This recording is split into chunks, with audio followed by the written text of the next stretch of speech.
Now it's live. Hey. Hey, friends. Welcome to Comic Talk Live. And you notice we've switched. So for all of you that were waiting for Jennifer from Comics Will Break Your Heart, she's out this week. She had to pull out last minute, but we do have Brandon coming in as a wonderful substitute. So Brandon, welcome to the show, my friend. Thank you guys for shooting me the invite. I'm a fan of the show. Usually, I try to be in the live chat as much as I can, but I'm always catching you guys on the replay. I value your input a lot, and I'm glad that we can have these comic conversations. Hi, Tessa. Yeah. That's we all know who the late person was. Let's be honest. It's a good mix. We're all late. That's it. Certainly wasn't me. Actually, I was here first. You were I don't here. think I was on time. You also sent out the link to be on here a minute before we went live. So yeah, I was like, "Yo, Ryan." I guess I'm always first if it's on my channel. That's how this works. Ryan's like, I'm a procrastinator. I'm just gonna send it when I send it. That's Deal fair. with it. I mean, I tried to back out as soon as I heard Jennifer wasn't being on too. I was like, shoot. Then it'll just leave Ryan and Brandon, and so let's do it. We'll do it all by ourselves. It makes sense. Fine. I can do this myself. We'll bring a guest on to do the show by himself. So we can You know all what? take a break. I could. I was like, you know what, Ryan? I'll just read a stack of books. I'll have like an hour and a half. I got through like 11 books. I'm like, I can do this myself. That's a But then what's the point wicked of my fast Monday pace. show? But I also want to say, like, I really love how I made a thumbnail for you and you didn't use the thumbnail for your video, Ryan. Did I not? I thought I did. I saved it on my computer and everything. Mug again. Oh, damn it. We've been That's training okay. you so well on how to YouTube. You would think you would know by now. I don't know what the hell I'm doing, man. I'm just going for it. You know, this face is going to draw the crowds anyway. There's 9 people here. Right? You know, they came for the face. And now they'll leave because it's blinding. It's all right. My wife's been in the same room as us for the past 5 minutes, and she's like, all right, I'm out now. I'm gone. She's like, I have that effect on women. So we've got 6 books. If you saw us post on Instagram, at least, or following us, we're talking about a whole slew of books, and we might as well just jump in. And this is a reminder because Ryan doesn't have those cool banners. I don't have anything, man. I know. That's why I'm reminding people we are a spoiler show. So if you haven't read the book. Oh, I could type a banner. That's right over here. I see the button. Whoa. Ooh, are we learning on as we go? That's okay. That's a whole thing. I'm gonna leave that could be for next show, right, Ryan? Yeah. If I had sent the link out and set the stream up maybe 3 minutes in advance, I could have started with a banner or something cool. Yeah. Head up Rod. He always uses his banners. No, we do. Well, we do have John. John's in the chat, and John was tech support for Rod on an episode of Lamer Frame 3 weeks ago. I'm trying to teach him how to use everything, so he can show you how to do a banner too. There you go. But why don't we just jump right in? Why don't we talk about Wonder Girl issue number 7? Bam. All right, Greg. I'm gonna say something not nice. Go for it. What the hell? What's the deal with Wonder Girl, man? This is over. This is it, by the way, right? The series is over now. Yes. I never got I don't know why there's a fan club for Yara Flor. I still haven't read the Future State, so maybe Future State, Wonder Girl. This never grabbed me. Now I could safely say now that it's done, it never grabbed me. So I'll be honest. We started the Yara Flor fan club. Mars and I did after the Future State issues. So issues 1 and 2 punched you in the face in Future State of Yara Flor, and I think everyone fell in love. It got hyped up throughout the whole thing. And I think because of that hype, it was kind of its victim of its own demise. And I don't know any of this. This is all me just speculating what I know and hear. Of the idea of with Joelle Jones was originally doing all the artwork and was doing all the writing, and it's fantastic. And I just think the excitement got ahead of the book too fast for it to keep pace. And I think they were trying to figure out in issues 1 through 4 were trying to kind of set the stage for the type of Yara Flor that we met at Future State, because we have different Yara Flors from Future State, those 2 issues, and the issues we got. I think issues 6 and 7 were probably the closest to Future State Yara Yeah. 4 that we had. And Brandon, if you've read Future State, right? Yeah. That was the only DC book I bought during that time period. So I would say there were a couple. no, that was the only one I bought. Like the others, Okay. I went back. Few were gifts. Like I know Philip Kennedy gifted me his Superman issues, and I went back and I bought the next Batman like in a set for like $20. But everything else is like I went back and I read Rom V Swamp Thing and like Wonder Girl. Like so 2 new characters I was reading, which is not like me to do. Right. But I like what you said earlier about like the deadlines. And I was supposed to have Joelle on the show, but she was supposed to be a guest, but because there's like stuff going on, right? Obviously now we know, like obviously like that's why that couldn't happen. But ever since the guest artist Adriana Mello, who did a great job, the book still kind of felt lost in my eyes. Like we didn't really have a direction. And then there was also like a sense of backlash from the Brazilian community, how Yara Flor didn't represent that culture. However, I don't think that was intentional for Joelle Jones because she's a gifted writer, a gifted artist, right? And I felt like with everything being so jumbled, this book lost its sense of direction. And I think it really got to Joelle. And that's why we're not really going to see Yara get put into the character that she's supposed to be. And all the DC books right now are kind of hitting like their Future State arc, right? Like Superman is, Batman just finished it with Fear State with the Magistrate. But because Future State is like a glimpse of the future multiverse, they technically don't have to live up to it. So we don't really need to see John being the next like evil Superman. We don't need to see, Yara Flor being part of the Justice League. If DC doesn't want it to happen, they can certainly just take it away. I hate to say it, but I can see them doing it with Yara Flor. But I'm still going to support the Wonder Woman initiative because that's not a event that has ever gotten love as all the Wonder Woman characters are surrounding Diana. So if we want stuff like that to happen, where we're not just getting a Batman event, we're actually going to care about our other characters. Our job is to support it, so I'm going to keep doing that.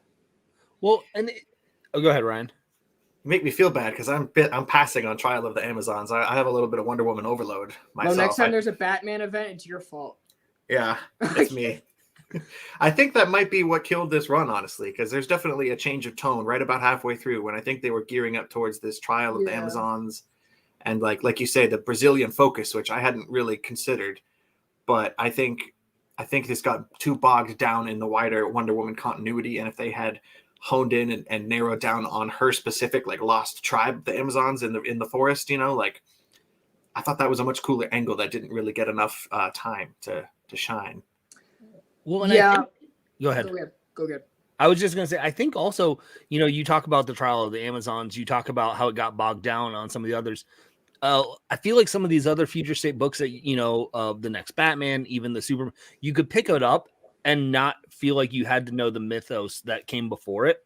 I don't think you could read Wonder Girl and not feel like, okay, who is this character here? Who is this Wonder Woman? Who's this Wonder Girl? Like, I feel like if you don't know the mythos as much of the Wonder Women, that it loses a little bit and you feel a little bit of confusion and loss because I think right. A lot of it too is they haven't really done much with Donna Troy. Like she kind of disappeared after that Titans series that Dan Abnett did. Ever since like Garth died for Drowned Earth, like Donna Troy got put aside and she's kind of back, right? She's back, but she's here and there. Cassie was never really much after Bendis' failed Young Justice, which really should not have been a failure. It shouldn't have got canceled. But because DC kind of put a glass ceiling on those 2 characters specifically, Diana has never really sold. That's why she's on Asgard. And Wonder Girl was supposed to build up hype and bring back the love for the Wonder Woman universe. And it just didn't work. Like I had a great initiative, but I think there were too much going on in that book for, too much behind the scenes junk and it ruined the book. So Wonder Woman has never been a character that sold. Yara Flor was supposed to bring that back. I'm holding out hope though that it isn't the end of Wonder Girl title. Like I get it. Like issue 7 this is it for it. I'm hoping that the Trial of the Amazons is going to allow Yara Flor to kind of shine in a supporting role aspect and let Yara Flor, a character, be Yara Flor and let her do what she needs to do and continue to build the small community that still loves and support her, like Jennifer obviously said in the chat. She's getting a CW show. She's gonna have another series. It just may not be Joelle Jones. Like, we're gonna have to understand that the next writer might have a completely different voice for the character, right? They could, like, she's at the point where you could still kind of tweak a few things. You know, it may not be Joelle Jones' voice like we were promised, but I think this character is still gonna have some creative team. She's gonna be on the big screens. Yeah, I don't think this is the end. It was canceled, Jeff. It was, yeah. The CW show was canceled, yes. But I still don't think this is the end of Yara Flor. That I think you're going to get. I think allow the trial of Amazons, and I'm hoping this is me putting a hope out there that we're going to get to see that character still be developed. Maybe not instantly this, in 2022 or but in the future here we'll still get it. So, but it's a sad day because I know Ryan, you weren't hyped on it as much, but I had a couple glimpses of optimism and hope, but I think, and to sum it all up, I think there was just too much in here. So what did you think about the last couple issues then? Like, did 6 or 7 do anything for you with it at all? I liked the earlier stuff more when she was kind of on vacation and on, like, riding that bus, and she met that like bus driver guy, and it was a lot more small scale. When they started to bring in like the other, when Zeus showed up and the other Wonder Girls showed up, and it just overstuffed the whole thing. Right. I'm with you on that. I don't think we really had enough time with Yara Flor as a person. Like, we kind of just got thrown into the Amazons to lead up to this event. Yep. And like Future State was supposed to like physically attract us to her. Like, she's a badass, she has a good heart. That's really all we got, right? And she's different. So that's what we want, that difference, right? To be addressed. And we didn't get enough time with who is Yara Flor as a person at heart. So I'm with you on that, Ryan.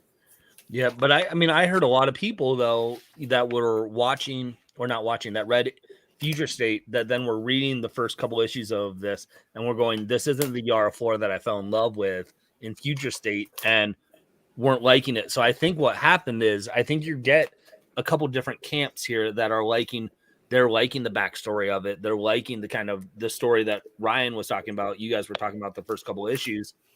And I think you get the camp that were like, no, we want more of what we experienced in Future State right off the bat. And so I just think I think there were too many different all across the board. Like strings attached. Yeah. Yeah, I think we're all in agreement that she'll be back. She just won't have the same voice she did before. I think they could completely reinvent her. They could do something where she loses her memory. She gets shot in the head by KGBs. They could pull some BS like that and call her Rick Grayson for all we care. They can pull something like that and give that character new life. It'll be Rara Flor.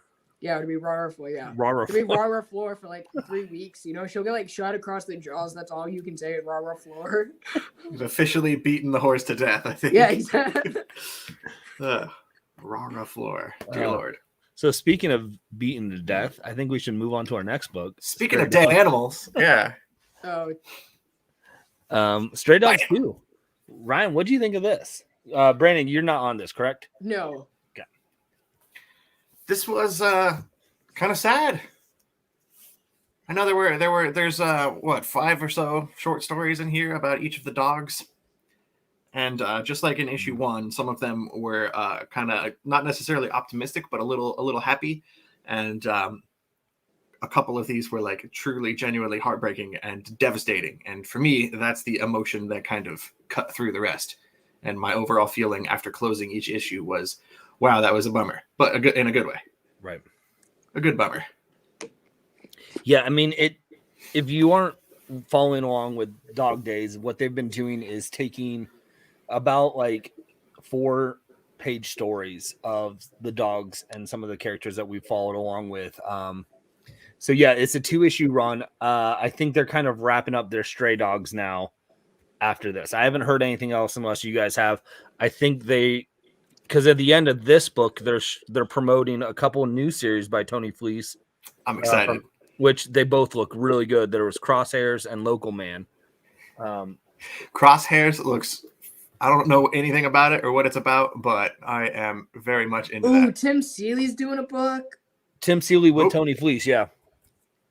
Ooh, I don't know if I like that.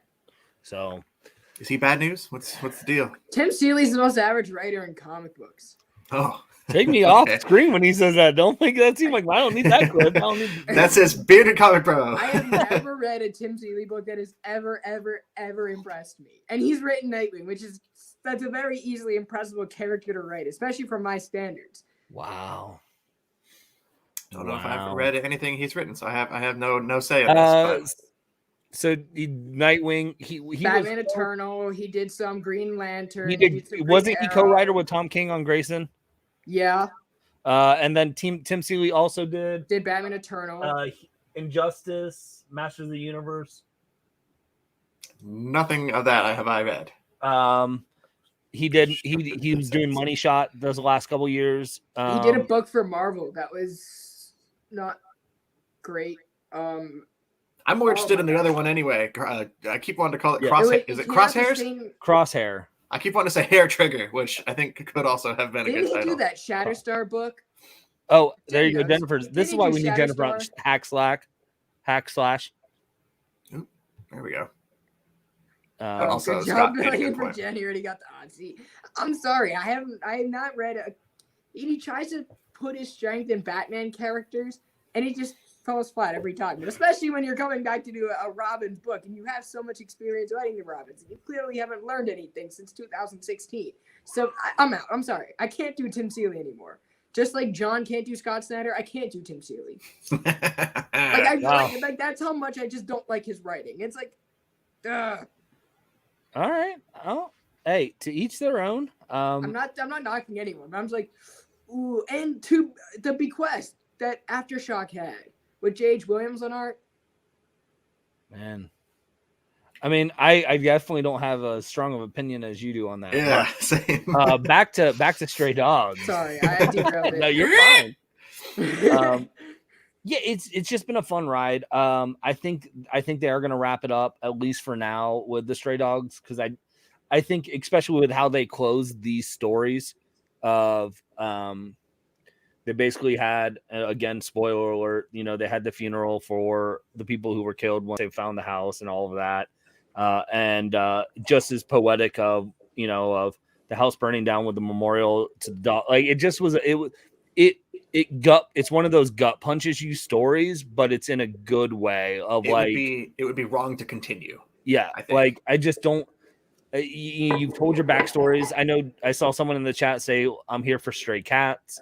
I think I think they're smart to wrap it up, because eventually it'll be like, what do you do unless you tell another story, a stray dog story with completely different dogs and a completely different you keep the serial killer vibe or whatever.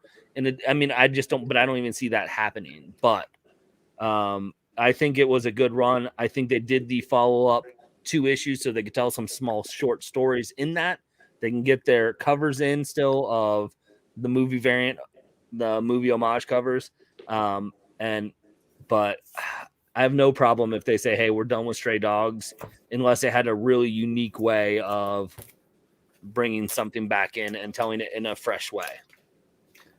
It should be done. I think even this was kind of risky, going back to the well for a 2-issue anthology series. I'm glad after reading both of them. I think it was the right move, and I'm glad they did it. They did a good job with it. But I think it was still risky, kind of touching, like the Stray Dogs came in and kicked the door down with an awesome 5-issue series, and then it left. And I think that's the best way to handle something like that. But this was handled well too. So I'm glad to see bunny shooter or stray bunnies or bunny guns. Crosshairs. Hair crosshairs. There you go. I'm into that based on just that image alone. So yeah. So do you think there's going to be a hardcover with the 2 anthology series? Because I would do that, or like a treasury edition. I mean, Image doesn't really do treasury editions, but I think for that book it would be great, kind of in that format. I don't know knowing just how Image is done, I'm not surprised if they'll do a trade of the Dog Day books with then 20 different variants, and then they're going to also then release a collected edition with 20 different variants. Okay, so we won't see that for 3 years. So I don't think we'll see it right away. I think they'll do the Dog Days collected, and then I think eventually they'll do like an ultimate collection and do more, because I mean, had both these issues had 20-30 different store variant exclusives. Yeah, like we got one. Everyone's been riding on like that variant money. It's like you know, it's been kind of crazy, but Yeah. I'm a sucker for a movie homage cover. I though, am too, so- but I'm just not going to hunt down yeah. $20, $25 books for 20 of them for no matter how No. much. I was doing all the B covers of this, and I did the B covers and the Dog Day one too. And that's where I'm like, the only variant exclusive I went was that Baltimore Comic Con that Brandon and I were at. Bird City Comics was doing the Goosebumps, the Goosebumps collected trade edition of it. Yeah, and you I was had to do that. It's all right. I was like, I had to get that. But besides that was the only one I got. Oh yeah, you were like, you had like 2 missions. You're like Garth Ennis and this, and I was like, okay, Greg. And then I think Garth Ennis wasn't even there. Was Garth Ennis there? Yeah, Garth Ennis was there. Oh no, it was Tom King. It was Tom King. My 2 missions were Tom King and Stray Dogs. And then BK. I think I went straight to BKV. Yeah, I went straight to the BKV line. So yeah, that was like slightly really important to me. Yeah, I think I would have went there versus Tom King. Although I love both of them, I would have prioritized Brian myself as well. But Tom King will have times where his line is just not long, and he'll have times when people like literally wait for an hour and a half. So it's like, but I was with my collected of getting all the signatures on that Batman 50. Like that was I go to enough cons that I wasn't afraid that I wasn't going to get to see. And Brian again, but that was like I'm on a mission to get that done. Yeah, but I feel you because I had a Batman piece that I wanted to definitely get filled in, which I don't have it with me, but yeah, we believe you. Oh, no, it's like a sketch cover of a bunch of different characters. Oh, I saw that. Yeah, you had a whole bunch of different people sketching different Batman characters on it. I got 4 or 5 people to draw on at that con, so I think it was pretty successful. But it's a working piece. It's still to get some people in the back, but then we get another blank and we start again. But let's keep up the just killing of things and let's talk House of Slaughter. Oh, Brandon's on this one. Nice. Oh yeah, on this again. So is this really only a 5-issue series? Is it really done after the next one? I have no idea. I've heard both things. Someone should know. One of us should know. We're slackers. It doesn't feel done. I really have not been keeping up with this series a whole lot, simply because like my mind works like Something That's Killing Children is taking a hiatus. This story is just giving us a little bit more information, so I'm treating it as a lighter read. I don't know, because I feel like when Something That's Killing Children comes out, it's like you're just gonna have more knowledge about the next plot. I don't think like Tynan will format a book where you necessarily need to read this in order to understand. It's like if you just want to be more part of the mythos, here's an option. That's kind of the way that I'm taking this book. They timed it kind of perfectly where if this ends, issue 5 will come out in February, and then Something Is Killing the Children comes back in March. So that would be according to solicitations, it's done after 5. Now that's not to say they're not gonna then, because they would be out if they were keeping it going right away. They do alternating like arcs. Right. They might do the main story and then take a break and do. I'd rather do that than have them both going at the same time, because it'd be easy to not read this if they were both coming out at the same time, which is probably the choice everybody would make. I think this is good, but it's definitely not as good. Is my short version take. I agree with it. Yeah, I think if you're going to, I don't think you're going to be reading this and not reading the main series. But anyway, but I like it because it's different than the main series, but it's giving me enough to keep you going, keep you like mulled over. Yeah, it has enough of Something's Killing the Children in there. It's giving me the look at the storyline and what's behind the scenes types of things, and how they got there. And I appreciate that. But I also appreciate that we're taking a break, because I think we even said it on the show. It felt like Something's Killing the Children, at like issues 10 through kind of 14. It was just spinning its wheels, like trying to figure out where it needs to go. Right. And we're hoping now that it expands into the world a little bit more with Erica Slaughter here, not just in the same area. But I think House of Slaughter has been a really good break from Something's Killing the Children, while still being something that I'm like, okay, I got my Something's Killing the Children. Right. I honestly really agree. It's kind of like in between seasons, you kind of get like a side story almost, It's like it's enough to keep you excited, to keep you in the universe, right? Because like if you just take a break, you may not get the readership to come back to the book. You know, kind of like a lot of people with We Only Find Them When We're Dead are not really return, or Seven Secrets when it goes on that long hiatus. People like, especially indie comics, it's hard to kind of remember, or at least for me it is. But I'm liking this book. I think a lot of expanded universe stories not always hit, but this one is. I like the relationship we have going on. Again, that's not something you see in an everyday expanded like universe story. Usually they try to keep it to kind of like the status quo of what you see, but I like how James Tynion is doing different things and putting in more diversity that doesn't feel rushed. It doesn't feel like it's, you know, pandering. It's great and it's meaningful to these characters in the universe.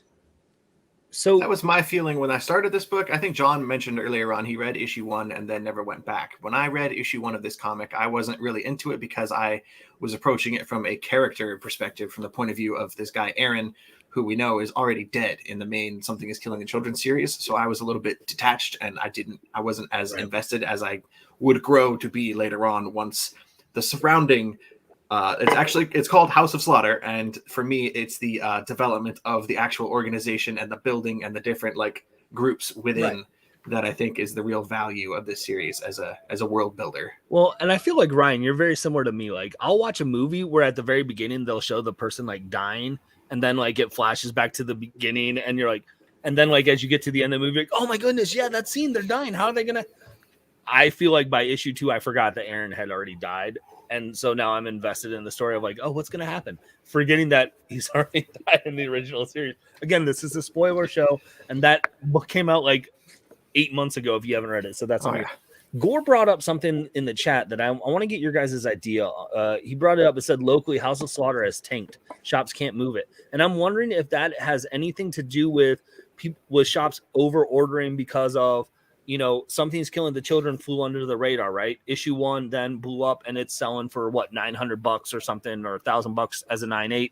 Right. That now people are like, ooh, House of Slaughter 1, I'm gonna get that $1,000 book. Which, if you're in the book market at all, you know that's not gonna happen. Like, they're gonna just make so many prints of it now, and foils and variant covers, that you're not gonna get. So, do you think that is? Do you think that has anything to do with you know, shops saying they can't move it because always over ordering, because people that aren't reading the books are saying, hey, I want to get on that Something's Killing the Children money. There's a lot of over marketing going on in the comic book world, right? From, you know, because a lot of people who also like drove that book up, right, were not only a lot of speculators. You're like kind of like, okay, this is a low print book that is really good, right? And that kind of drives with the rarity. Ross Ritchie also being more of a businessman with his company and less of actually caring about the individual shots. Always on a record keeps his print run pretty short with his books, you know, because he also wants to make sure that like, okay, people who are reading it are actually like picking it up and enjoying it, right? But it's really weird how like this book is like gotten so over marketed, but since it's been optioned, everything is kind of like gone down. And I think a lot of people are unattracted by the way they did the slipcase, the way they did their hardcover, you know, and the way that Ross Ritchie has kind of been marketing this book versus what he's actually allowing LCSs to do, right? And I think that a lot of people are not attracted to it. A lot of shop owners are not as favorable towards Ross Ritchie. Yeah. Well, it's something that came up because, I mean, you know, I had Saga on my pull list for this run right now. Saga 55. I had it on my pull list. I had no worries that I wasn't going to be able to walk in and get issue 55, which is basically like an issue 1 now, right? You know, there's no worries. And I walked into 3 or 4 different shops this week, and this was the day after the next day. There's 20 copies on those shelves still of that. Like, come on. Yeah, we got a whole box full in our back room. And I feel like that probably is the same with House of Slaughter a little bit, is people were like, not saying that people are specking like on Saga, like you had to get there, but I just think I think that definitely is, you can't get late to the train, and man, it's going to hurt, and it's going to hurt sales. Yeah. Right. So, but it's a good book. I like it. And I like it even more now that I know that next issue's it. It's wrapping it up, and then we're getting back into the something's killing. I hope they kind of do this. I kind of want this kind of, hey, give me the main story. Now let's take a break, do some rather than do it. Almost is doing an event tie-in story, just not at the same time. You know, like and I'm okay with that. I agree. I would even kind of prefer them to do not House of Slaughter issue 6. I would almost rather have a different standalone like spin-off story. A different, you know, whatever you want to go with. And I think what's interesting is you could do that, and that just be.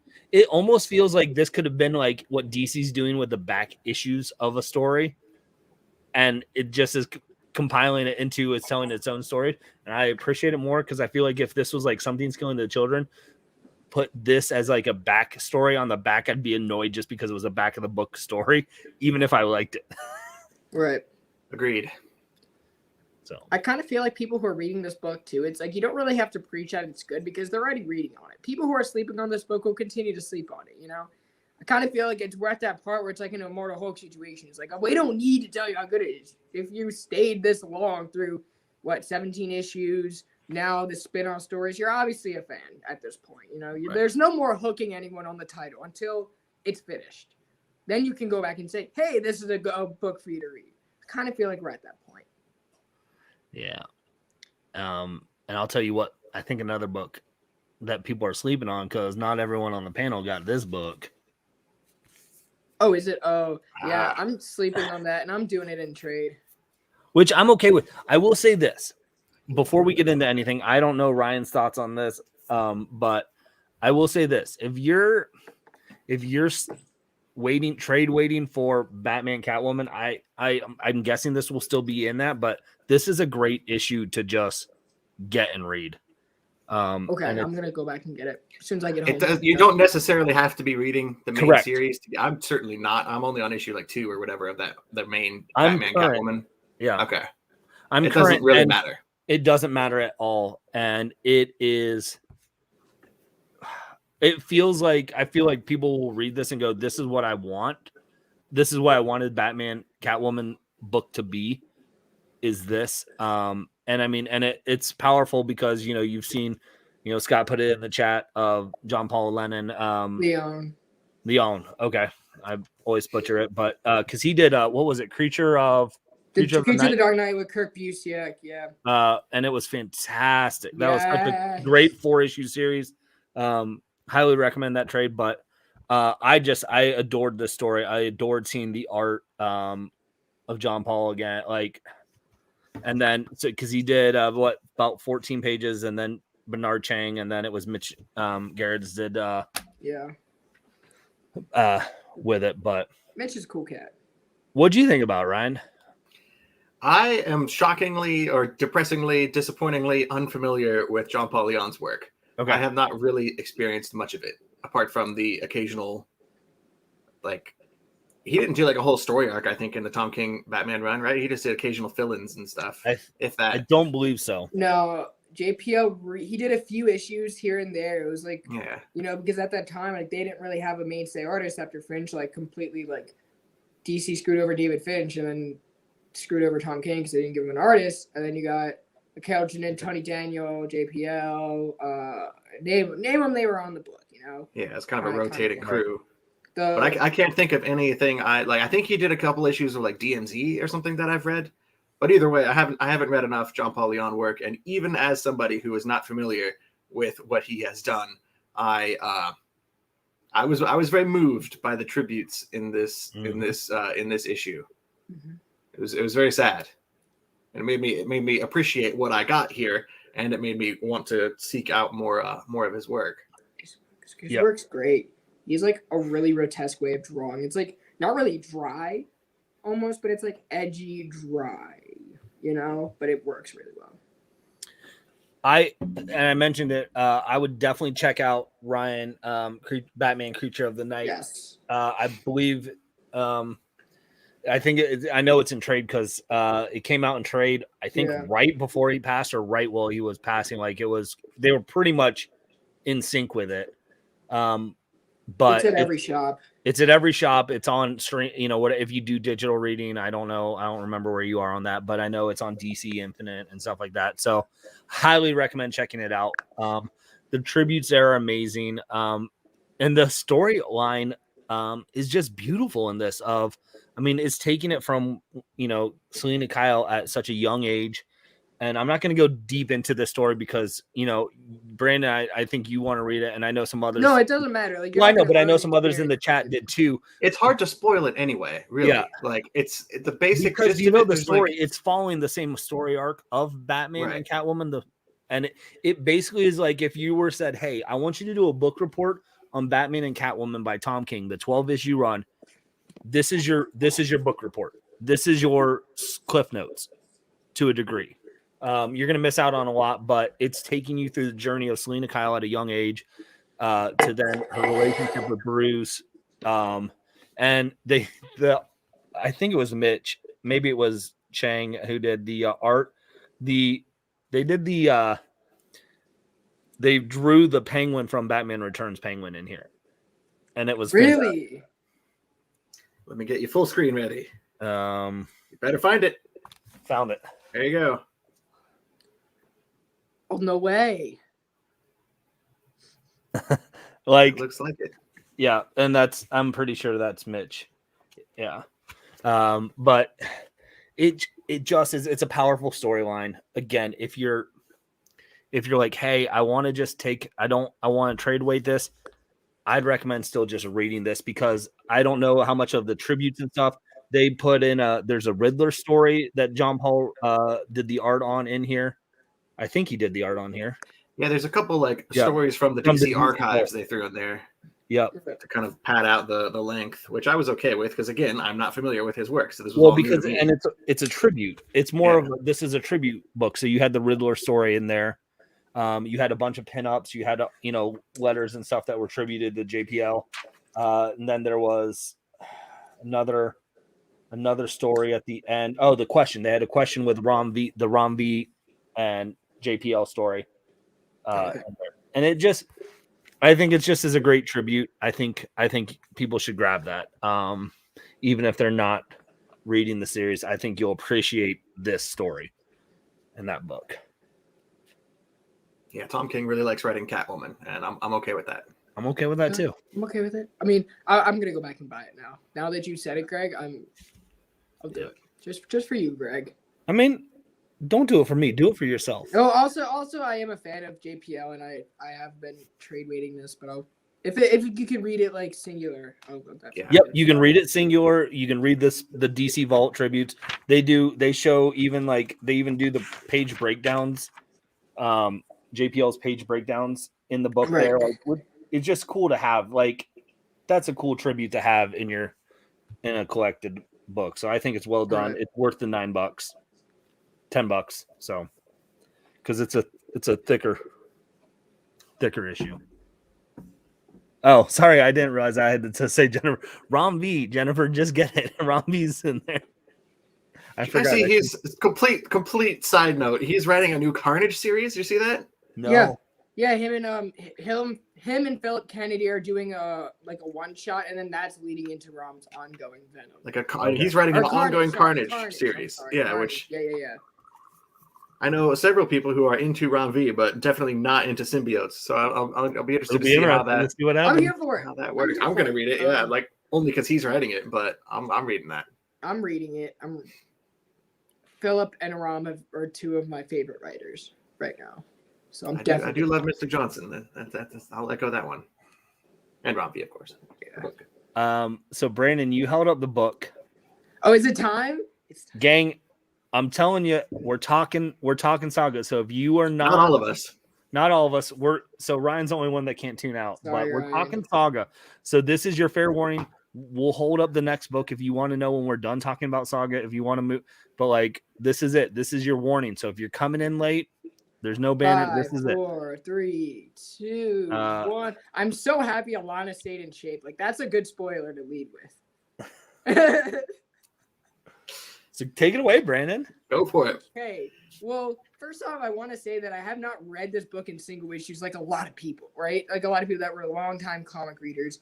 So reading this in single issues was a little weird for me because I'm like, those singular cliffhangers didn't have the same effect in the compendium because I can just turn the page and I can keep reading it. Now it's like I actually have to sit with waiting for a minor plot that feels like something major. Like I was speaking to Jen about this and she left me unread. That's how you treat your substitute? Come on now. But anyway, She just wanted to give you something to talk about tonight. Yeah, so I know like her specifically was not happy with the fact that we didn't get a whole lot of answers with Marco. We didn't get a whole lot of answers with Prince Robot, but Brian K. Vaughan is a really thoughtful writer, right? Marco is a great part of this book of Marco being dead. And his story was definitely not over in the previous issue. And if issue 54, when he died, right, that is finalized, it's almost like, yeah, we want to know what happened to him. Like, where who is this guy more? Like, where's the story going? But a lot of times in life, unfortunately, we don't always get to see our story end, right? And I think that was like a really powerful way to look at that book for me. Like, this is Hazel's story. Anyone else can die. People can be brought back. But to kind of lift it up, we did get a great Lion Cat moment. The will brings Marco's skull back to his ex, Gwendolyn, and then they end up doing it right in front of the skull of her ex. Apparently that turned her on. I'm not going to talk about anyone's like sexual preference, but that to me is a little weird. But Lion Cat got to watch the whole thing. Apparently he was like invited to the live show, so good for Lion Cat, big W.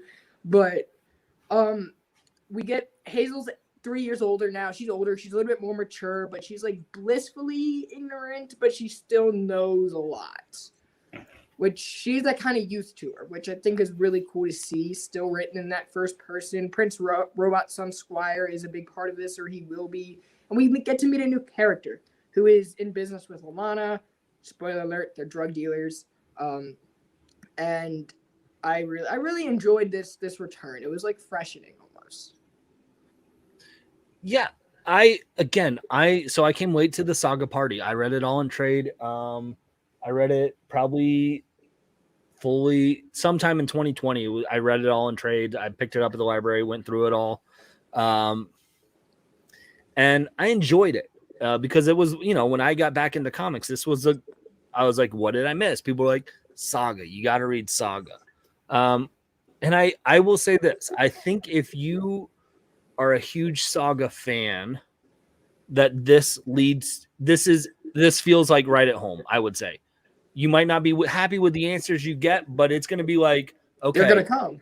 This, I feel good, like, because you're not going to get everything in the first issue. You probably aren't going to get in the first till the end of the first trade, right, of the first arc. But I think what Fiona Staple and Brian K. Vaughan did is they did a really good job of taking you right back. I haven't read Saga. I didn't do a reread for this because I read it a year and a half ago. But it took me right as soon as I opened the page, I'm like, this feels like a Saga book. This feels like Saga. It didn't do this kind of like rope-a-dope, like, changes the style at all. You got characters that you're familiar with. There are panels that we can't show on this, like you can't do anyways with the Saga. Well, we can show the ones Lion Cat were in. No, we can. Wait, no, we can't. It was before she took her clothes off.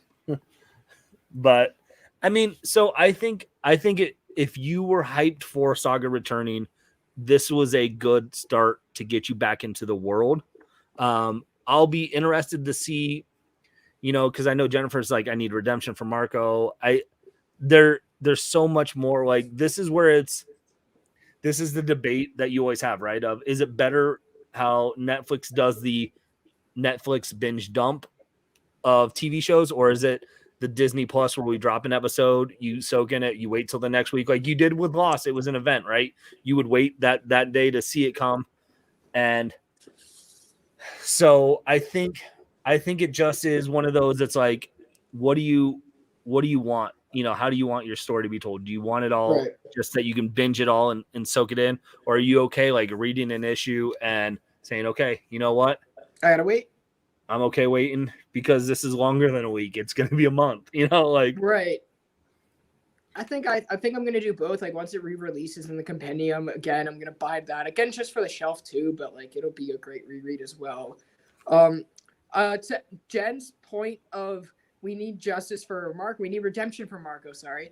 Well, I needed redemption for Rob Stark long before I needed redemption for Marco, and I'm still waiting, and it's not going to happen. You know, a lot of times we don't get to see our favorite characters get redemption. I needed redemption for Cedric Diggory. He represented my house really well, and you know, so a lot of times like characters we get attached to, again, like their stories, like we never get to see some people's stories ever like get like unfolded or unpacked. You know, it's just the way of life. Unfortunately, that's like the way of life. What's funny is I just saw in the chat, Gore asked if my wife was coming on here to talk about Saga. And she was down here. While Ryan and I were backstage talking.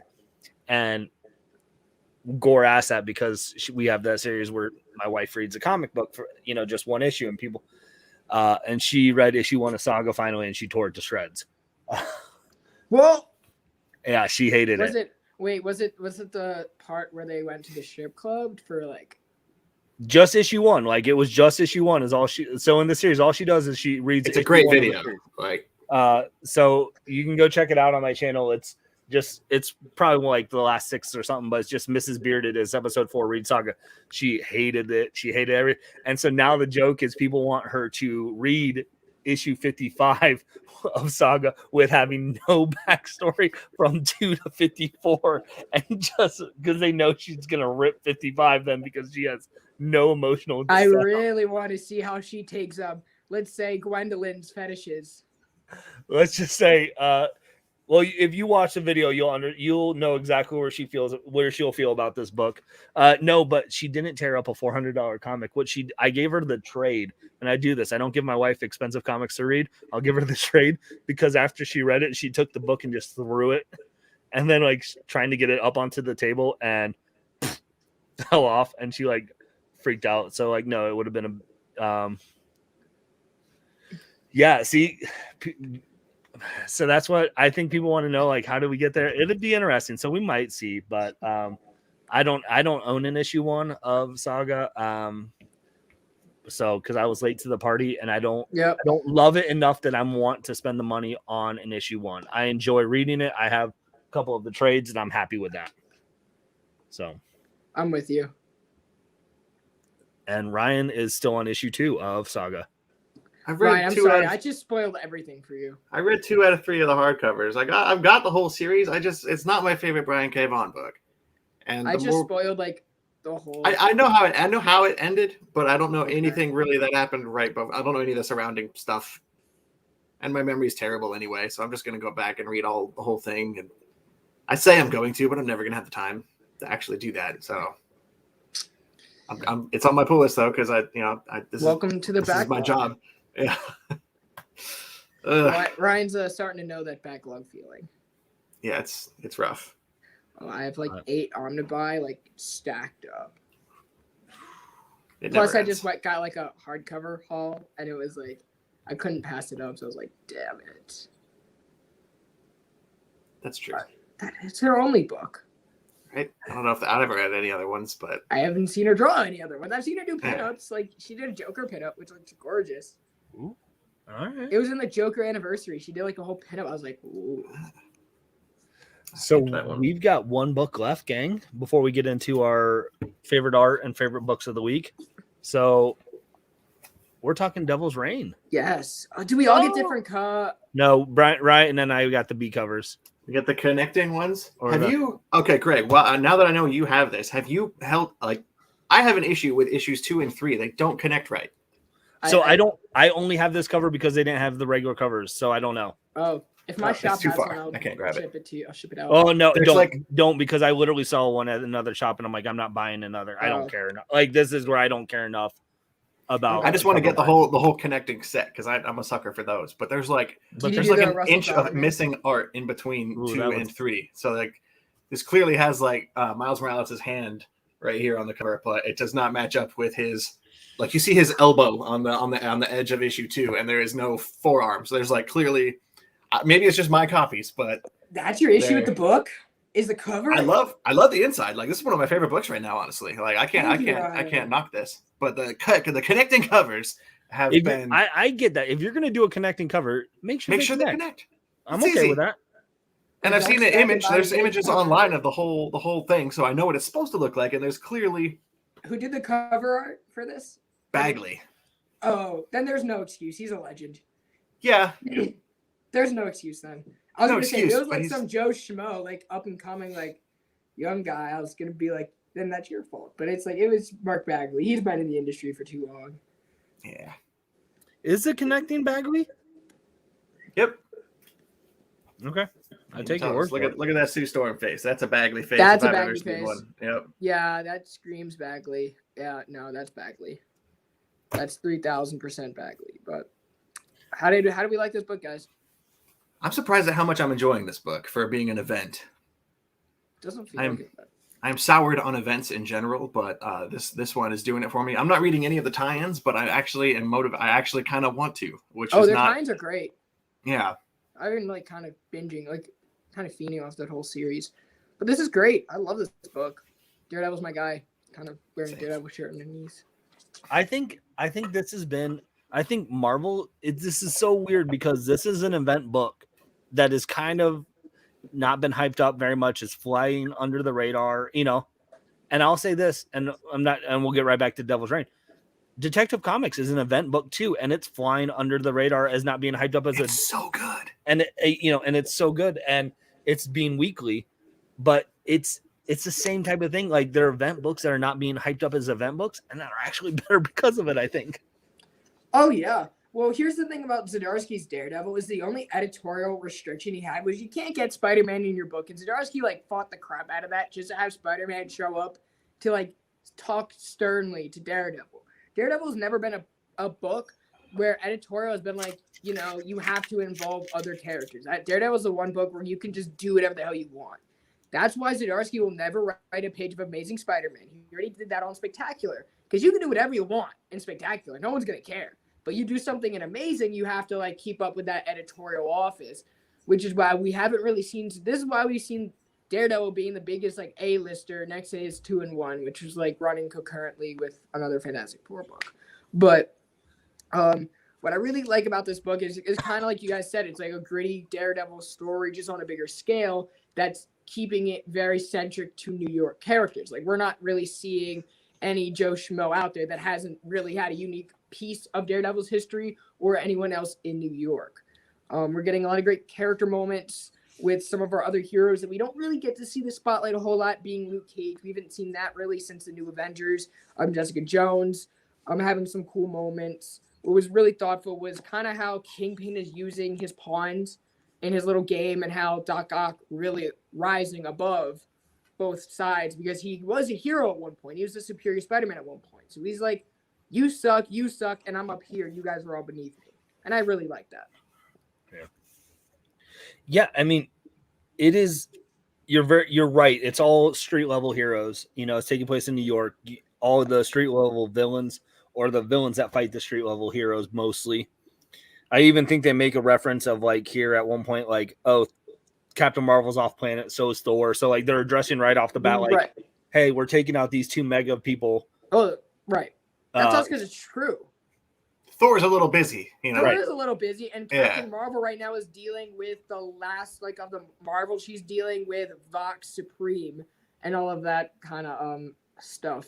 So I like to see that these books are talking to each other. We also saw Ben Reilly, which is also part of. But I at least like it that they acknowledge it because I think people who aren't reading I'm not reading Captain Marvel. And I'm good enough to know like I don't have to be like, oh, why weren't like I mean, how many people like their biggest complaint and of the Eternals movie was, well, where were the Eternals the rest of the 26 MCU movies? Like at least they acknowledge that so they can say, hey, we don't have to go into detail, but we understand that you might want to know, well, why isn't there someone who's, because it'd be a crappy story and it'd be really boring if someone could just come and obliterate everything and be done with it. So let's let them tell a story, but at least they're acknowledging it. But this has been a fun ride. I'm excited to see because I don't dip my toe into Marvel very much. It's Daredevil for me right now. So obviously the Daredevil event. I'm doing Thor and Venom. I think those are like my Marvel books. Oh, and Amazing Spider-Man. So I got more. I'm getting more Marvel than I ever have gotten before. But it's not good enough. But I'm glad you're opening your horizon, Greg. I mean, it's fine. It is what it is. We don't have to get into a DC Marvel debate because I don't really care because they're both fine. They're just not my cup of tea usually. No, I But- got you. But I'm just giving you a hard time. I know. I promise. Andy's Ryan, aware that was it's like out my anyway. only that was like my only thing is you have to read these books and also give Greg a hard time. So you can blame. That's true. I do have DMs to prove that. We did discuss this in advance. That's I would hope so. That's what I Greg want. But bashing is involved. Ryan said if you're gonna be Gen substitute, you need to be Gen substitute. Like hot takes and everything. I said you need to destroy Greg, make him cry. I mean, No. that's I what told him, Jennifer like, I know does. She Jen- literally gets mad at me for my takes on when I don't like a book that she likes, but it's okay. Yeah, I cry after every even show said we do. Tessa would probably like throw some shade at Greg, so I don't want to like overkill. So I said maybe one joke or two, But I like the story arc. I love how like Tony Stark was set on becoming mayor and like running for mayor, and they kind of were just like, sorry, Tony, you're not gonna do it for us. And you can see like he's peeved. I'm okay. He's like, oh, it's cool. Like I didn't want to anyway. we're good. Yeah, no, he's grumpy. And the second you see Luke Cage give like a speech, he's good. He could do it. I think Tony Stark has way too much baggage to run for any kind of office. Right. I mean, he used to be director of S.H.I.E.L.D. He's had government positions. He's kind of been in that higher power role before. So it's like, yeah, he could do it. But do people want to see it again? Right? Because that was the real fallout of Civil War, was technically Tony Stark has to be director of S.H.I.E.L.D. to keep that compromise. Zdarsky doesn't want to write Civil War Part 3, because Part 2 really just canceled that whole thing in a nutshell, right? For me, this is Civil War 2. Like I didn't really like the actual Civil War 2, but this is a much better This is a spiritual much better sequel. Civil War 2, but it's not Civil War 2. Agreed. Right? Yeah. And I think Chip Zdarsky does a great job at kind of like writing off the same cliches, but making it his own story, right? Civil War like changed. Everyone was involved, you know. Kingpin's fixation on Daredevil's identity being like we're finally at a point where Marvel Comics are talking to each other, not only like concurrently in their ongoing series, but also in like their past issues, which we don't see a whole lot. So even if you haven't read Civil War, they're like kind of warming you up, or you haven't read Bendis' Daredevil, where a lot of this happened, right? With Daredevil's identity. You know, you can kind of pick up on, okay, there's this beef, you know, there's this history, which I think that's great. And I think that's what I love, and that's what I'm loving the most about Marvel right now. That's true. This issue does. I remember feeling that while I was reading this, that there's a lot more interconnectivity among Marvel titles than I'm used to seeing, which is one of my reasons I prefer DC over Marvel. The overall universe is usually a little more tighter in DC Comics, but right now I think Marvel's stepping it up. Right, and I've been saying this for weeks. If anybody watches Weekly Wrap Up, which is our Monday show, that's kind of what I've been saying. Is guys like Marvel is really getting back to that, you know, to that way of storytelling. We're seeing that in Eternals. Like, there's a reason why Kieran Gillen and Asad Ribic are on Eternals. There's a reason why that book is kind of building that slower presence, right? There's a reason why Hickman is making a departure. But if you read this issue, you would know it's really not a departure, right? Or like that Fantastic Four Empire, Reckoning War, they're all really just the beginning to a greater scale. Everything is like kind of we're building these smaller events, and then you're gonna get like your big secret invasion type story, or like kind of similar stakes, or like your Siege, you know, or even like your Civil War. Stories that will change the Marvel Universe, but there were smaller events that built up to it. And I'm loving that right now. I'm absolutely loving it. Yeah, I think they everything you guys have said. I agree with. I think they're doing a really good job, and this has been a lot of fun. I've had more fun reading Marvel the last 6 months than I have in a long time. I think I would agree with you, especially because for me, the recent high point of Immortal Hulk, Thor, and Daredevil, for me, all three of those runs have kind of been a little lagging lately, but there have been a new slew of number ones and new series starting, like Moon Knight and the new Hulk and Thor, and there's just a lot of excitement and energy in Marvel right now that I'm appreciating. Right, even Black Panther is still like really speaking that's another really to the good bigger one. Marvel universe, and this is from a writer that, from my perspective, hasn't really been the most impressive, but now in Black Panther he's really showed a lot of potential. So it's like I'm excited for that. So I've been loving John Ridley Oh. on I Am Batman. Has been one of my favorite Bat books Really? for a long time. Yeah, Really, I was like, I'm appreciating that run a lot. Really? Yeah. Well, Maybe that's just me. Yeah, This I is mean, Ryan. This is the Ryan and Greg show now, and Yeah, we kind of are on the same page with that. So tread carefully when you diss DC I'm not dissing DC. Like I'm actually or I Am enjoying Batman. DC. Even I'm enjoying DC in part as like kind of like their street level series. Like I'm enjoying Nightwing, I'm enjoying Flash, I'm enjoying Batman, Detective. What else is good? Robin is good. Deathstroke is okay, but like my bigger issues is their continuity as a whole. But their singular series, I'm enjoying very much. I could agree with that. But I'm fine with that. I did a video on that last week with Stefan Missing Link for Whiplash Wednesday. So if you guys want to check that out, that was last week's video where I kind of spoke on that a little more. Old news. So yeah, Devil's Reign's good. That's Yeah. the short version of it. If anyone's not reading that or waiting or skipping it for whatever reason, I'd say you could safely give that a shot. It's a low key kind of broader Marvel event and not just a Daredevil book. Right, you can read it without any prior knowledge of Daredevil. I think Zdarsky does and they'll catch you. He catches you up to speed with a little blurb, right? If you guys don't know or are intimidated by Marvel Comics, you have this blurb, right? And that kind of like introduces you to the plot. That way you don't have to like go back to the previous issue if it's been a month because we're all reading multiple titles. So I like that. It kind of gets you warmed up. It's a good lead in. I read the last one, but that's because I'm me. I don't remember anything. I'm just like, I don't have time to like. I remember reading 25 books. If I read every previous issue, I'd be like, oh my gosh. I'd be like, super backlogged. Nothing would get done. So Brandon, I'm going to tell you this because you're a guest on the show, and I'm not saying this for anyone else as a hint for them, but this is a part of the show where we now will pick our favorite covers, wink, wink, Ryan, as well as our favorite art of the week. Okay. I say that because Ryan We're trying this out. This is a new segment. I make the same joke every week. Goat that we use that same joke every week, and it's still this truth. Never gets old. Not to us, at least. So, favorite. Anyone have their favorite cover and favorite art ready to go? I guess I do. Okay. But I'm a guest, so everyone else can go first. Okay. I'll go last. I'll go favorite cover. I mean, come on. Yeah. My girl. That's my girl. Yeah. Let me blow you up. That one deserves a full screen. That's a good one. Tedesco, baby. It's so good.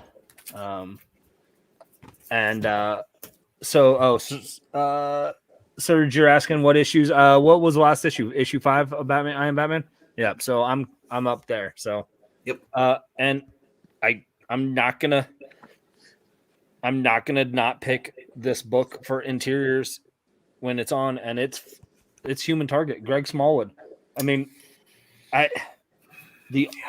I'll say the same thing I say every time. The interior artwork, how Greg does the shadowing. I'm blowing you up again. So to do the lights, I adore everything about this book. This is my favorite. This is going to be a contender for my favorite series. I already can tell you of 2022. I'm loving this series. So I have to agree. That and his Supergirl have been fantastic. Yeah, like, and I say this every time. If you're like, I'm trade waiting Tom King because this is the most. If you were ever going to say pick up a Tom King book in single issues, it's Human Target. This is it. It's approachable AF. This and Supergirl are probably the most easiest ones to recommend to say read it in floppies, and I'd even say Human Target more. So, those are my art. What do you got, Brandon? What do I got? Cover and art. For cover, I'm actually gonna go with Black Panther #3. I love the dynamic of this cover that Alex Ross drew. It's Storm sitting on the throne of Arakko with Black Panther there, which a lot of what this cover does really well. It sets up the tone of the story, which we're seeing Black Panther, a lot of his agents from the Intergalactic Empire Wakanda that he set up are being hunted down by someone, I guess, who knew all about it. So T'Challa is trying to go and find everyone to alert them, and one of them is on Arakko. So he has to go there, and he's rekindling his relationship with Storm. They used to be in a relationship. They broke up, but now they're, I guess, back together. So we are rekindling that, and we're trying to figure out Black Panther's role on Earth. Also, like with Arakko as well, because he also does have a very good space presence. We saw that in Al Ewing's Ultimates. We saw that. I don't say it was a good space presence. I think it was an attempt at a space presence in the Integral in Coach's run, but Al Ewing has given him a stage presence and Sword with all of this. So it's great to see him trying to be the better of both, and we're seeing Shuri kind of handle business back home on Earth. And this book is really, like we said, is talking to the Marvel Universe. It's kind of building, and we're seeing, okay, this is where T'Challa is, and where he is going to end up playing, you know, when shit hits the fan, or if this is a children's show when fit hits the shin, you know, something like that. But One of those. Yeah, one of those. That's my cover. Okay. I really liked it. Nice. And then art. This is actually also my pick of the week. Death of Doctor Strange. This is just finishing up. And I just had the pleasure of having Jed McKay on the show 2-3 weeks ago. Lee Garbett doing interiors. If you read, oh my gosh, not Skyward, it was Shadecraft. Yes, Shadecraft. That was great. He did the art there. But like some of his art in here with Doctor Strange is fantastic. The way that he can draw both the Silver Age version and then the more modern who comes back, drawing Clea, and giving us some really great visuals of how magic is working, and just wrapping up this series. It's been great. Every page in here is like a flex. You know, the colors are great. It almost feels like Marcos Martin art. If anyone likes Marcos Martin art, this is like Marcos Martin on steroids. So this kind of feels like The Oath, and the fact that it's a great Doctor Strange story for the record books, but it's also really isolated and setting up the future of this character and where he's going to be. And if you guys have not read it, Doctor Strange books don't get a lot of love, so pick this up, and it's great. Doctor Strange is one of my favorite characters, so I'm always here. And Jed McKay has a great working knowledge of the Marvel Universe and how characters work. He's really making an impact on all the characters that he's writing. So I'm excited for this. That was one of my runner-up choices for cover. I did really like that number 5 Kari cover Andrews. of Death of Doctor Strange. Yeah, he's done some good covers for this whole run, but specifically this one. I don't know, the colors and the lighting effects really pop for me. Yeah, on Kari's Death of awesome. Doctor Strange. Kari's awesome. Agreed. I'm gonna do another honorable mention cover real quick. I'm gonna blow myself up with this button. There we go. As much as I hate, this is one of my least favorite books I've read in a very long time. This Bendis Justice League run. Oh yeah. I am, however, really enjoying these variant covers by Alexander Lozano. With this Flash one in particular, has been catching my eye all week. I just love the movement, the light, the motion. I think that's the same word as movement, but I'm going to go with it. It's a great cover, but Greg showed it earlier. I'm going to have to pick this as my cover of the week. I think Human Target covers, they're very subtle, but there's I love the interplay they do between matte and gloss. Like the figures on here are glossy, but the rest of the cover is a matte cover. So it's just a whole plus the overall just artwork on here is fantastic. I love the way that the creators' names are in little speech bubbles down here, and all of the sound effects. And it's just a really cool cover. And it's Greg Small. Woo! That is correct. What do I want to do Also, for interior I art? also love the variant cover. This is a one series I've been getting both A and B covers. Double dipping. Someone's got to if Jennifer's not here. What is wrong with you? I'm kidding. That's good job, Greg. They're great covers. I guess I'll pick it for interior art too. Yeah, it's. I hate copying, but I haven't read that much this week, so I'm gonna go with that one. Well, Ryan, while we're on you, what's your pick of the week then? Look through the stack of books I have right here. I'm gonna go with Human Target, man. Like this book, it's powerful. I got home from a long day of work the other day, and I read issue 3 and 4 because I have to.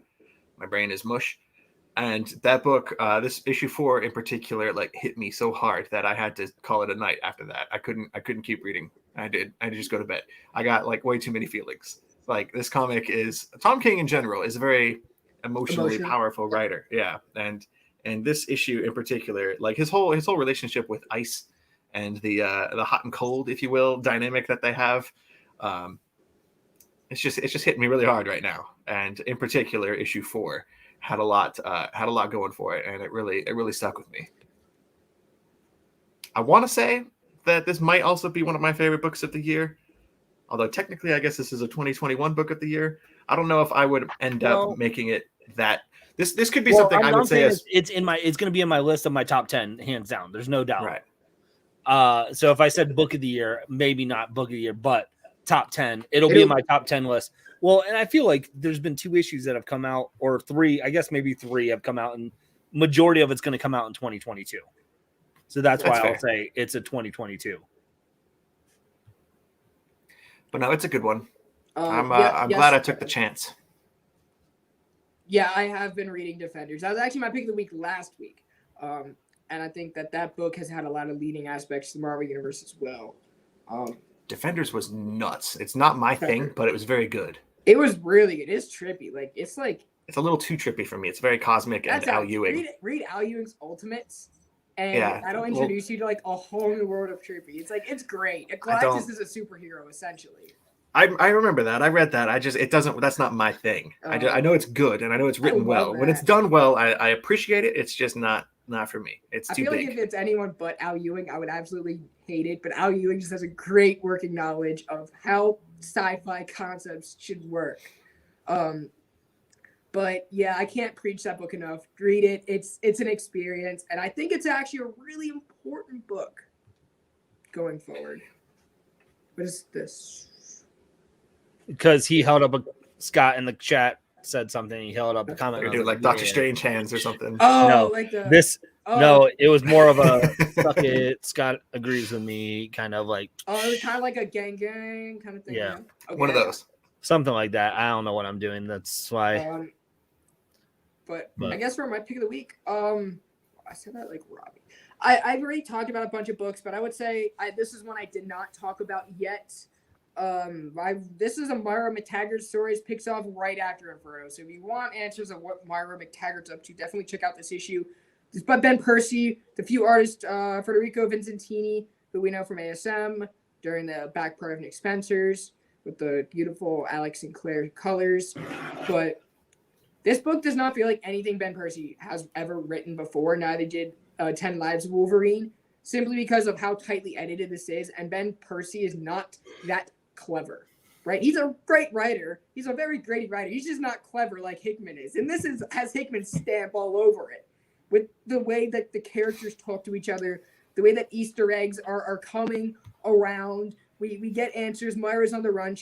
Obviously we know that she's no longer a mutant. For those who have read Inferno, that's kind of where we're at. So this whole world she's established kind of gets stripped away from her because of the shit that she's done with Myra. Not with Myra, with Mystique and Destiny. So we're here now, and she's on the run. Mystique shows up at the hospital, and because she has cancer, and Jane Foster's the one treating her, which is pretty fitting. That's another Hickman call, because I don't think Ben Percy really would have the brain power to do that. Or I don't think he would care enough to put that in there unless, like, Hickman said to, right? And then Black Tom Cassidy, which I think this is a huge Percy influence, kind of detects that there's something going on with Myra. So she's, like, on the run, and she fights Mystique. Valkyrie holds her off, and she's, like, not doing that well. And Wolverine, we see, like, the whole teaser of, like, the deaths, because I guess Wolverine, like, subconsciously comes back. Like, I guess when he went back to the past, a part of him, right, is, like, the driving force to, I guess, maybe protect Myra. But, yeah, the Jane Foster cameo is another reason why I'm like, wow, Marvel's really talking to each other. That is definitely not a Ben Percy thing. That's a Hickman thing. You know, because Ben Percy's, like, just not that high power. He's never done that in his career. So I don't think he would start now. So, but it was a great issue. It was really solid. I know I'm talking a lot, but. No, it's fine. Well, that is what I do love about comics, because I haven't read any of what you've just talked about, but you can see, like, how freaking passionate you are, because, like, you got so giddy at one point. You're like right here, this is it. Like, I was just that's what I love. Like that's I had, like, and I can listen to it because I have no idea what you're talking about, but I'm like, man, you're passionate about it, and I think that's cool. That's what I love about comics. So even when you're wrong about DC and things like that, like, I still like it when you're, you know, you can share stuff. We're not talking about the Robin thing again, Greg. That's a whole another video. Maybe we'll collab and talk about why you're wrong on that one. But yeah, maybe we'll do like a little fight night. I mean, my favorite books of the week were Human Target and Batman Catwoman special. I just can't not pick those. But I will say this, gang, Batman Detective Comics is so freaking good. Don't sleep on it. Don't sleep on. If you're gonna pick, if you're like, Batman's not even like this is and I love that they did this. I love that too. I was so afraid that because this is, the 1050th issue of Detective Comics, that they were going to bring, because Batman's been away, and they're like, well, we can't have this big of a milestone issue and not have Batman in it. They didn't bring him in, and I was like, man, they're gonna fear state this, like. Right. My concern for this series was Batman's gone, and I don't like the extended Bat family, and I was very worried that since this is all them and the whole story is on their backs, I was worried I was going to hate this. But this has been like my favorite. Like these issues have been so good. It also feels like the new Judge Dredd, where they're trapped in that building. Die Hard, I'm not like, but like where it's confined into the space, so it's a very closed story of like everything takes place in this, so it's makes the world a lot smaller.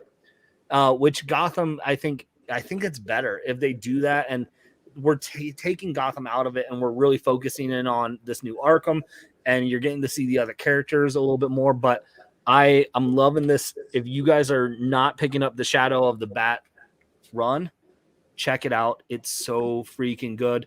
Batman needs some time off, vacation. Absolutely.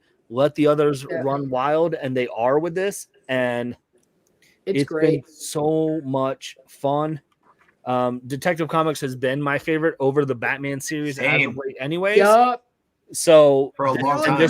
This is one of those where this is a week that's coming out weekly right now too. So it makes it even more worthwhile to read, because you're getting it each week of, I think it's for 10 issues. It's going to be, and it's harmless. Back to back to back to back. Right. And man, I will say this. I always said, like, I wish events did that, because I'm like, I need the binge, like the hype. Right. But with this, between this and Amazing Spider-Man, I'm like, okay, no other comic can go back to back to back. Because I'm like, this is like, I have my Amazing Spider-Mans are backlogged right now. Like Marvel did that with like Avengers No Road Home, right? Which that was also great. And it was like that was like coming out, and then what was it? It was like this. They did it with Heroes was like Reborn. Heroes in Crisis was coming out at the same time, and it was like they did it just recently with that Heroes Reborn Marvel did, where it was 6 or 7 issues. Yeah, like bang bang boom, we're out. Yep. We're in and out. Zdarsky's The Night was solid to me. I haven't read it yet. I really liked it. I was surprised at how much I liked it, but I think it's the weakest Zdarsky book I've read, but I still liked it, but it's like, I don't care to pick up every issue, especially when I have 12 other Batman books on my pull and I'm trying to cut back. That one's getting the chopping block, and it's going to make a nice hardcover. I'm not, Jennifer, I've given up convincing you to read a Bat book, because even if we sell you on it, you're like, oh, that sounds interesting. I might go back and check it out. You're not going to. Ryan, I've tried to sell you on Stillwater for the past like 2 years, and you keep saying, oh, I might go back, and you never Stillwater's great. Stillwater's got like a little bit of a toxicity problem in like one part of issue 1, and that was enough for Jennifer to just be like, never again. I'm done, because he punched someone. Greg, I can't have any punching in my comic books. To your point about Detective Comics, I'm really liking the Bat family's role in this. I always like when Batman takes like a backseat, kind of like Batman Eternal, where we're getting to see how like got more of Gotham. I think that's what we lack with seeing everything from Batman's point of view, is he can't be everywhere. Whereas the Bat family, they're more, I would say, in tune with the areas that Batman can't cover. And I think that's what Tamaki is highlighting. And I think Tamaki really needs to get a Birds of Prey series. I think she would have a lot to say. I think if DC really just lets her like take the leash off, she can be the next Gail Simone. I just don't like how she writes male characters. I don't think Dick Grayson should ever have the same tone as Bruce Wayne, because they're yin and yang. There's light and dark. So I did not like the way that Dick Grayson snapped in 1049. I thought that was out of character. I have not read 1050 yet, though, but I'm looking forward to it. You have such a better memory than me. I don't remember. I can't barely remember what happened in 1050. I read 1048, 1049 this week and 1050 all to prep for it, and I still forget that. But we were talking on chat this morning, Brandon, about that, and I said I'm curious now because I want to see if I'll notice that in thing. And now I'm so intrigued because half the chat says read the night, and the other chat says they hate it, and I haven't read it yet. So I'm intrigued. It was just weird. It's like if you know Batman, it's like it's a missable story. Like the thing I loved about it is it's a part of his story that's always skipped over, unless I'm missing some other book went over that storyline. It's just always like his parents get shot, he goes away, he trains, and then he comes back and he's Batman. And this is slotting in right in that middle ground where it's like, what does he do? What is his life like in the immediate aftermath of his parents' death when he's like getting therapy and like Alfred's kind of struggling. Yeah, Alfred's like now has to be a parent and he has no idea what the hell to do. He's just an employee. And now he's like responsible for this kid. And it's like, I compared it a lot to Superman. There's been so many Superman comics that deal with his early age, his teenage years, and like the development of the Smallville stuff. Like we've gotten so much of that from Superman, but never really from Batman. It's always, they're always in a rush to get to the trained, efficient, competent, grown up Batman. That's a great point. And honestly, like it's a good book. Like it's a good book. Like if you really like Batman, I would suggest to pick it up. It's worth the first read. But I also think like it'll read a lot better for hardcovers as well, and it's just like it's saving a little bit of money as well, Plus you get that nice oversize. You'll get the sketches inside. Like I don't know, I just like. Yeah, I need to read it, and I honestly had no idea what's going on, but literally it just sounds like I'm going to be getting a Batman story. It's actually a Robin story. More of a Bruce Wayne. It's like told as a Batman story. Bruce Wayne, or yeah, well, that's what I feel like. I'm getting a Robin story disguised as a Bruce Wayne story. Actually, Bearded or Greg, have you ever seen Gotham, the TV show? Yep. It's basically like that, but yeah, it's basically Gotham. But not over the top zany characters. But not like you don't see every single villain. You just see like the immediate like he has darkness inside him kind of thing, and he needs to get it. He needs to hone it. Basically, and therapy isn't doing it for him, so he's gonna go somewhere else. That's basically like the plot point. Yeah, but it's good. It's solid. It's just it'll read better for me at the when it's all done, because they'll dish it out as soon as it's over. They'll like have it out in hardcover a week later. So please, I would read the hell out of that, Scott. I would too, because I did not like Pennyworth, but I would love that. I would love that. Just Larry as Alfred. I'm gonna do it. Great. I expect you, Ryan, to just spend any free time now just cutting clips from I wish Curb Your Enthusiasm and making it to just fit it with a Batman trailer. If I had the talent and the time, I would absolutely do that. But no, Ryan, I think you have the talent, just not the time. Sure. I'll accept that. I'll accept your praise. I don't think you have either. I don't have either, but I'll accept that lie just to make me feel better. It's all right. It helps. Oh man, this was good. This is good. We had a good run tonight. I'm glad you jumped in, Brandon. Thank you for doing it at the like literal last minute almost. Like you had like 3 hours notice. Yeah, I was like in the car, I was going to pee. I was like, yeah, I was just having to read the books, and I was like, what are we talking about? I was like, I'll read more than what you sent me. So it was impressive. So thank you. Well done, yeah, my friend. So. Well, Brandon, everyone knows what Ryan and I have going on typically. So since you're a guest on the show, what have you done recently? What do you have coming up that people should check you out? Where can they find you? Everyone really loves Creators Corner for some reason, which is great because I love connecting the community with creators that they don't necessarily get to see all the time. Wednesday, we're having Cy Spurrier on at 12 Eastern. Cy Spurrier is writing Legion of X for all the X fans out there. He also has an Image book coming out February 23rd that we're also going to give a preview of. If you know Cy Spurrier, you know he has a weird outlook on life. He's a very sketchy writer, but he makes a lot of sense too. It's like every dark feeling you keep inside, he'll bring up. Whether it's he's doing The Rush, right? Yeah. I love that book. I'm excited. I loved his Hellblazer. I loved his Black Knight, which was fantastic. I know like some people really slept on it, but I loved it. So I can't wait to talk to him. He's like a Vertigo writer for the big two. So it's like he's sitting in that boat with like Dan Watters and Rom V talent. So that's great. I'm also going to have Roy Thomas on in February, followed by Matt Hawkins from Image, followed by Mark Silvestri, and then more creators down the road. Weekly wrap up we have every Monday, 8 p.m. Eastern time. That's our live show where we talk about a lot of weekly comic books. I haven't finished my whole poll, but if you want to see more, that show's there as well. You also get to see what Bryce has been reading. Wednesday's Whiplash Wednesday with the PCP Army Bad Batch. Stefan, Missing Link, and I, we drop a video. We kind of like analyze a comic book conversation. We talked about like why DC needs Jeff Johns over like Josh Williams, and kind of like reflecting on moving Johns to the TV production. And if he's focused on, if they kept him in the comic world, what would that look like, kind of a scenario. And this Wednesday, we're going to be building, or we're going to be creating an MCU themed amusement park, just kind of for fun. That's going to be great. So like, going to give like a lot of exclusive parks and whatnot. Fridays, we have Archives come out. we drop like a book review. Supposed to have House of M out today, but unfortunately the video like didn't load properly. So like I left my flash drive back at my other house, back at like my house. I'm at my parents. So that's going to get posted sometime next week. But I was like kind of ticked off at that. So being here helped out a lot. Station, everybody. Thank you so much. If you guys are interested in anything I just said, definitely drop a sub. Yeah, I put your Instagram and your YouTube in the description. I did do some stuff. I just didn't put a thumbnail on here apparently. Ryan knows that YouTube. I know. Hey, You got him now, right? Good job. Ryan doesn't have any wrenches to be dropping links. So he had John in here. John, I think, is my only friend. I don't even know if John's around. I don't know who. I have one. I can't remember. I think it's John. Just make everyone a wrench. It would give you all wrenches. You're great. Just the fact that you're here. Go to ComixKings. You can. Follow the link. You guys can figure it out. You're smart people. Yeah. So I'm glad you went first, though, because I have like two things. I do 2 things a week basically, and if that. So you're good. I do like 3. When Creator Corners is on, it's like 4. Plus other people's shows, it's like every day. Well, Ryan, what do you have going on? My weekly like live haul that I do on Wednesday, showing off all my books that I got that day, and I guess since it's about to be the end of the month, I'm hoping sometime in the next week, maybe week and a half, to get like my top 5 January comics. I'm going to be doing a video on that.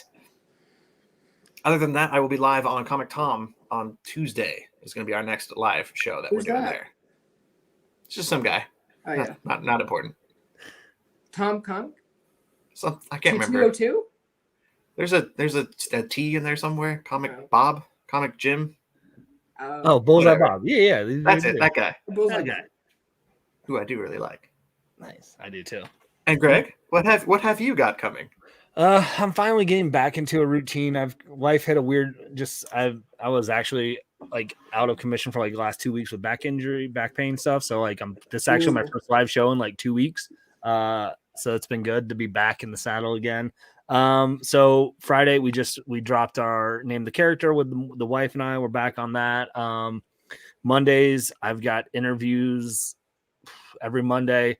Sometimes I do bigger names, like last week I had Mark Russell on. I do a lot of Kickstarter ones too. I love just seeing what young creators are trying to do. So we got bunch. So every Monday is in a different interview.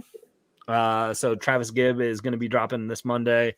And then I think Bryce Ingram is going to be the following Monday, who is the writer of My Bad right now with Ahoy, who co-writes My Bad with Mark Russell.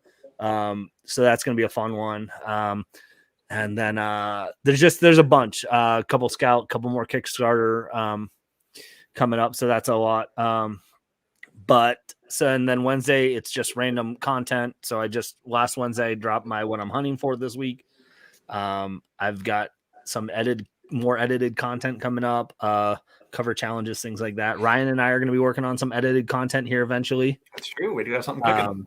So that should be dropping sometime next month. So I kind of forgot about it already, so I'm glad you reminded me. I'm going to remind you. We're going to make it happen. Please do. You know, my memory is mud and a skull. I'll do it after your crazy weekend. I'll start to bug you again. So just follow, Beery Comic Bro. Find me on Instagram, YouTube. You can make it happen. So Ryan put his links in the description too. Your links are also down below. So thanks. Don't say I never do nothing for you guys. No, it's not long box related back injury, Scott. No, I wrestled in high school and college and then coached high school wrestling for like 8-9 years. So my back is a train wreck. I'm with you there, Drake. So we're in it together, bro. Yep. That's why I didn't do sports. I wanted to preserve my bodily integrity for as long as possible. Right. That's the real way. If you don't exercise at all, you'll stay in the best shape ever. Jennifer, come on. You know, if we're going to do that as edited content, you're going to be involved in that. I would Come never on. ask Greg to do I No. think you should leave thing. No, Like, I love Greg, but you know, it would be there's you. only one person. It would be you, and that would be the third wheel to that party. Right. So, by the way, Brandon, have you watched I Think You Should Leave? We ask all our guests on the show. Time to take a shot for that one. See, Greg, you know how little my movie like knowledge. No, it's a TV show. You know how little my film knowledge is outside of like superheroes and like I don't know. What is it? I saw Step Brothers this year for the first time. It's not for everyone, but it's on Netflix. It's a sketch comedy show. And it's each episode's like 15 minutes. It's not the biggest commitment in the world, but it's good. It's a good one. But Jen will love it. We have to ask all our guests. We have to ask all our guests. Jennifer, Ryan, and I. You'll get brownie points from Jennifer for whatever that's worth. I get that's what you're into. into. For Jennifer for talking X-Men here. That's fair. That's fair. You can't. There is such a thing as too many brownie points from her, so maybe back off. Right. Then, yeah. Jen doesn't really talk to me that much anymore, and I miss her. So. Well, hopefully brownie points go a long way. I think you should leave. Watch that show. That'll change it. Then she'll talk. Is this my time? Resident Alien, I think season 2 just started. I only know that because of Hulu popped it up. I have not watched it. I never read the comic either. Have either of you read Resident Alien comic? No time. No. So, but I haven't seen the show. I'd love to see it because I love what's his name, Alan Tudyk, or how do you say it? I can spell it. I can't pronounce it. But I would love to watch it, and I just haven't had the time to. So I don't know anything about NFTs other than people are spending money on them, and it's like ridiculous. It's like if we start talking NFTs, I'm gonna have to shut this whole thing down because that just turns my brain into even mushier. Right? I don't know. I was like, are we really at a point in the pandemic where we're just spending money to spend money? Like we just have so much. Like, come on now, let's spend it on something reasonable. Yeah. So, well, there you go. I need Rob and Jennifer both have said I need to watch the show, so I might have to. Okay, cool. I might have to check. I won't get around to it, but I'll pretend to. How about when you're backing into boarding? Like whenever you feel the urge to go live, just watch. Go live. I like live, Ryan. I love live Ryan, especially on IG. You're just like so chill about it. It's the best version of me, really. It's better than dead Ryan. Well, you're after. You're like, guys, I'm just back to boarding. What's up, y'all? It's true. So. Well, gang, that was a good show. We did well. Kept it. Wow, an hour 40. That's long for us. We've been usually an hour and a half lately. So. Oh, I'm so sorry. I added to that. Yeah, not really. No. Not much. You added good stuff, so it was good. It's constructive additions, if anything. Yeah, we didn't talk about Dune at all, so that's good. Sick of that. Thank goodness we did a Comic Talk Live where we didn't have to talk about Dune. or wrestling or stand-up comedy or there's a lot of things that we I guess we did talk about wrestling for like a half a second. Or Jen doesn't like wear a tank top and shows why she has like bigger muscles than all of us. When Jen like flexes. Well, on that note. But we got Saga. That's right. Saga's back, everyone, in case you didn't know. I'm going to hit the button to end it because I can't talk about Saga anymore. Nope. I'll end everything. Stay Good night, everyone. Hey, gang. Thanks for coming by. See you next time.